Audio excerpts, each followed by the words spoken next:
আসসালামু আলাইকুম ভাই ও বোনেরা, তোমরা সবাই কেমন আছো? নিশ্চয়ই ভালো। আমরাও আল্লাহর মতে বেশ ভালো আছি তোমাদের দোয়ায়। তো এই দেখো, লাউ শাক নিয়েছি। অনেক দিন ধরে লাউ শাক খাই না, তো আজকে লাউ শাক ভাজি করব। তো বাইরে গিয়েছিলাম, সেখান থেকে দেখলাম এত ভালো লাউ শাক, দেখেই অনেক লোভ লাগলো, তাই লাউ শাক কিনে নিয়ে আসলাম। তো এটাকেই আজকে ভাজি করব, আর তার সাথে কিছু সিম দিব। তো সিমগুলো দেখো একটু কেটে নিয়েছি। আমি এই বছর অনেক সিম, মানে শীতকাল আসলে আমি অনেক সিম খাই, আমার অনেক সিম খাওয়া হয়, কিন্তু এই বছর তেমন একটা সিম খাওয়া হয় নাই, কারণ সিমের এত দাম কি বলবো। দেখো, এর জন্য কিন্তু অল্প কয়টাই সিম নিয়েছি। তো এই কয়টাই ছিল, আর অল্প কয়টা ছিল, ওটা দিয়ে মাছ রান্না করব। তো এই যে সিমগুলো ভালো করে আমি ধুয়ে নিলাম, আর ঝাঁকনিটাও ধুয়ে পরিষ্কার করে এই যে রেখে দিলাম। একটা সিম পড়ে গেছে, সেটাকে আবার তুলে নিলাম, ধুয়ে নিলাম। তো এই তো শাকের সাথে সিম দিয়ে তাই ভাজি করব। একসাথে সিমও দিয়ে দেবো সিদ্ধ হওয়ার জন্য। অবশ্য লাউ শাকের মধ্যে অনেকে আলু দিয়েও খাওয়া যায়। এটা যা যার ইচ্ছা, দুই একটা আলু দিলে অনেক মজাই হয়। মানে শাকটা একটু আঠালো হয়, ভালো লাগে খেতে। কিন্তু আমার আজকে ঘরে আলু নাই, আলু শেষ হয়ে গেছে। তো তোমাদের ভাইয়াকে বলছি আসার সময় আলু নিয়ে আইসো। তা দিয়ে দিলাম এই যে স্বাদ মতো লবণ, একটু ঢেকে দিলাম, যেহেতু ঢাকনা দিয়ে দিব। তো আমি কিন্তু পানি দিই নাই, শাকের এই পানি দিয়ে সিদ্ধ করে ফেলবো, তো এই ঢাকনা দিয়ে ঢেকে দিলাম। আর আমার ছেলে দেখো রাজ্যের খেলনা নিয়ে বসছে, তার সমস্ত খেলনা, শুধু এই ডয়ার না, আরও একটা ডয়ার এসে সেটাও ভরা ওনার খেলনা। এখনও সে খেলনা কিনে, ছোটোবেলা থেকে যা খেলনা ছিল সবই এগুলি সংগ্রহ করছে, সব জমা করছে। তো মাঝে মাঝে এরকম সব বের করে একটু খেলে, কি আর করবে, বাচ্চা মানুষ, কোথাও যেতে পারে না, যাওয়ার কোনো জায়গা নেই, এই খেলনা দিয়েই সারাদিন বসে বসে খেলে। তো আমার ভিডিওটি যদি ভালো লেগে থাকে, ছোট্ট একটি লাইক দিয়ে ভিডিওটি সম্পূর্ণ দেখো। একটা লাইক, কমেন্ট, শেয়ার, সাবস্ক্রাইব করে দিও। আর এখন এই তো ঘর দুয়ার ঝাড়ু দেবো, পরিষ্কার করে নিচ্ছি।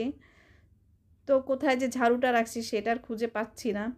তো পাপোশগুলো আর কার্পেটগুলো সবগুলো সরিয়ে নিচ্ছি। আমি সব সময় এগুলো সরিয়ে ঝাড়ু দিয়ে তারপরে ঘরটা মুছি। আমি কিন্তু ঘর সবসময় হাত দিয়েই মুছি, কিন্তু হাত দিয়ে মুছলে কিন্তু ঘর অনেক পরিষ্কার হয়, ভালো। তো এই তো এক জায়গায় সব জড়ো করে রেখে দিলাম। এরপরে আমি আস্তে আস্তে ঘরটা ঝাড়ু দিয়ে নিচ্ছি। কিন্তু ঘরে কিন্তু অনেক ধুলাবালি থাকে, দেখো কোনায় কোনায় অনেক বালু থাকে। প্রতিদিন কাজ করি, মানে প্রতিদিন ঝাড়ু দেই, আবার মোছামুছিও করি, কিন্তু তারপর কোথার থেকে যে এত ধুলা আসে জানি না। তো এই তো আস্তে আস্তে সব কিছু করে নিচ্ছি। আর এদিক দিয়ে ভিডিও করতেছি, দেখো আমার ছায়াও পড়ে গেছে। তো কি হবে, এক হাতে মানে ভিডিও করি আর এক হাতে কাজ করতেছি। আমি তো তোমাদের একবার বলছিলাম যে আমার স্ট্যান্ডটা ভেঙে গেছে। তো যাব যাব বলে আর যাওয়া হয় না, আনাও হয় না। তো ভাবছি একদিন যাব, হয়তো মোতালা প্লাজা নালে বসুন্ধরা সিটি, ওখানে যাব, ওখান থেকে যে স্ট্যান্ডটা কিনে নিয়ে আসব। তো এই তো আমি আস্তে আস্তে করে ঝাড়ু দিয়ে নিচ্ছি, সব পরিষ্কার করে নিচ্ছি। আর ২ দিন ধরে এত শীত পড়ছে কি বলবো, আমার কিন্তু একটু বেশি শীত, তোমাদের সবার কি অবস্থা আমি জানি না। তো আমার একটু অনেক বেশি শীত করে, এর জন্য আমি একটু শীত বেশি লাগে। তো দেখো, এই দেখো কত ধুলাবালি বের হইছে, অনেক ময়লা। তো সবগুলো পরিষ্কার ঘর ঝাড়ু দিয়ে দিয়ে আসলাম। আর এই যে এখন দেখলাম রান্নাঘরের কি অবস্থা। তো শাকটা ভালো করে সিদ্ধ হয়েছে না তাই দেখে একটু নেড়েচেড়ে দিতেছি। আমি কিন্তু ঘর ঝাড়ু দিয়ে এসে কিন্তু হাত ধুয়ে নিছি। তোমরা আবার অনেকে ভেবো না যে ঘর ঝাড়ু দিয়ে এসে আবার মানে রান্নার কাজে ব্যবহার করতেছে, না, আমি কিন্তু হাত ধুয়ে তারপরে শাকটা নেড়ে দিচ্ছি। তো আর একটু সিদ্ধ হবে, শাকের থেকে পানি বের হয়েছে। তো এই তো আমি সিদ্ধ করে আর একটু ঢেকে দিচ্ছি। তো আমার তো শাক সিদ্ধ হয়ে গিয়েছে, আর এই যে এখন আমি বাগার দেওয়ার জন্য একটু রসুন কুচি নিয়েছি আর কয়েকটা শুকনা মরিচ নিয়েছি। আর এই মরিচগুলো অনেক ঝাল, যার কারণে অল্প একটু নিয়েছি শুকনা মরিচ। আর এই দেখো শাকগুলো সিদ্ধ হয়ে গিয়েছে, খুব সুন্দর সিদ্ধ হয়েছে। তো একটু ভেজে নিচ্ছি, এরপর আমি শাকটা বাগার দিয়ে দেবো। রসুন দিয়ে দিচ্ছি, শাকে রসুন দিলে কিন্তু অনেক ভালো একটা ফ্লেভার আসে, খেতে ভালোই হয়। আর শুকনো মরিচ দিলে কিন্তু অনেক মজাই লাগে। মানে টিপে টিপে তারপরে ভাত দিয়ে খেতে শুকনো মরিচটা মজাই লাগে। তো এই তো দেখো ভাজিটা ঢেলে দিলাম। একটু বিছিয়ে দিচ্ছি।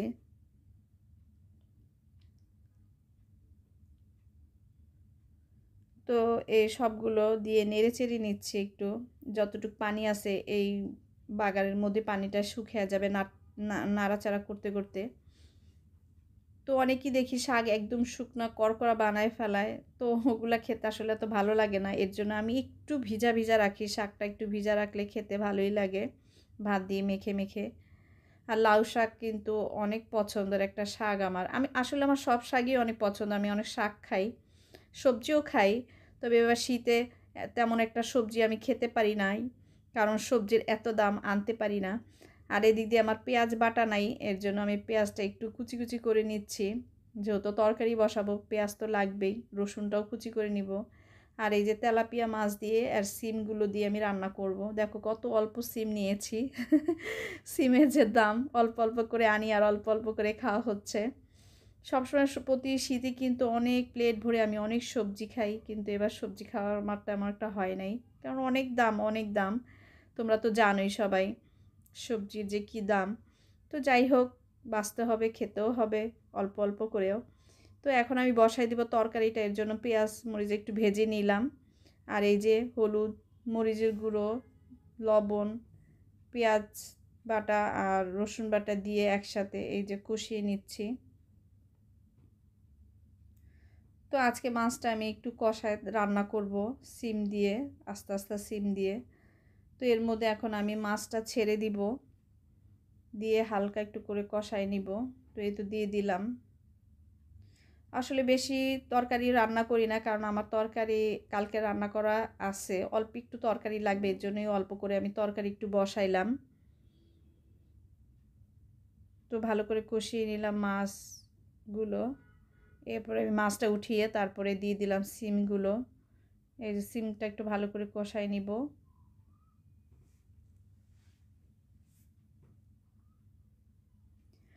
তো সিম কষানো তো হয়ে গেছে, এখন মাছটা আমি দিয়ে হালকা একটু, হালকা মানে কি অল্প একটু পানি দিয়ে নিয়ে দিব, ঝোলের পানিটা দিয়ে দিব।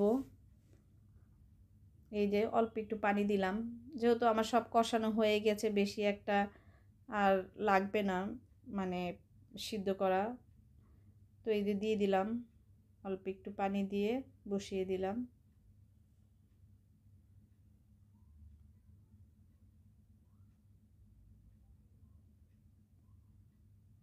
তো সব নেড়ে চেড়ে দিয়ে দিলাম।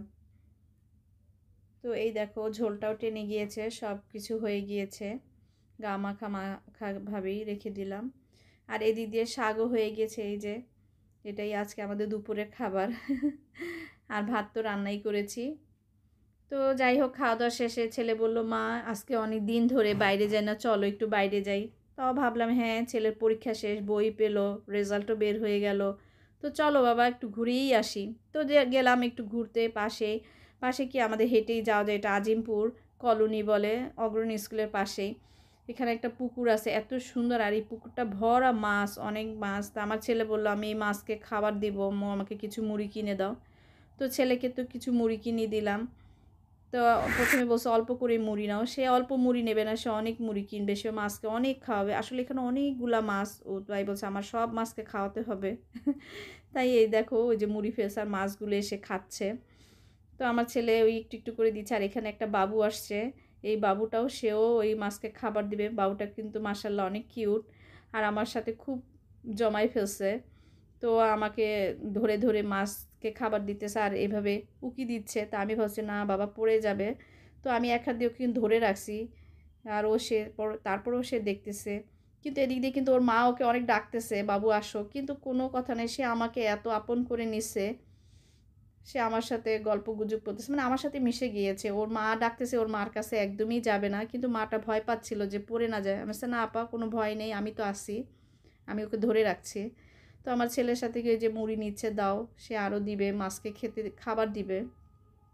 দেখো আমার ছেলে কত মুড়ি নিয়ে আসছে, তো ওই যে মাছকে দিচ্ছে আর খাচ্ছে। আসলে বাচ্চারা অনেক খুশি হয় এসব দেখলে। তো আমারও অনেক ভালো লাগতেছে। আর এখানে সবাই গল্প গুজব করতেছে, রোদ আসে এখানে অনেক ভালো, তাই রোদও পোহায়। তো যাই হোক, সবাই অনেক এখানে খেলা খেলেও অনেকে খেলাধুলো করতেছে, যে ব্যাডমিন্টন খেলতেছে, কেউ ক্রিকেট খেলে, সাইকেল চালায়। ওই যে ওর মা কিন্তু আসছে, বাবুটার মা, ওই ডাকতেছে, তাও বাবুটা যাচ্ছে না। আর আমার ছেলে যে মাছকে সব খাবার দিয়ে দিচ্ছে। তো আমি এবার ভাবলাম যে কেউ বকা টকা দিবে নাকি। তারপর আমি এখানে একটা গার্ড ছিল, ওনাকে আমি জিজ্ঞেস করেছি আমার ছেলে একটু খাবার দেবে মাছের, কোনো সমস্যা? বলেছে না, কোনো সমস্যা নেই, দিক।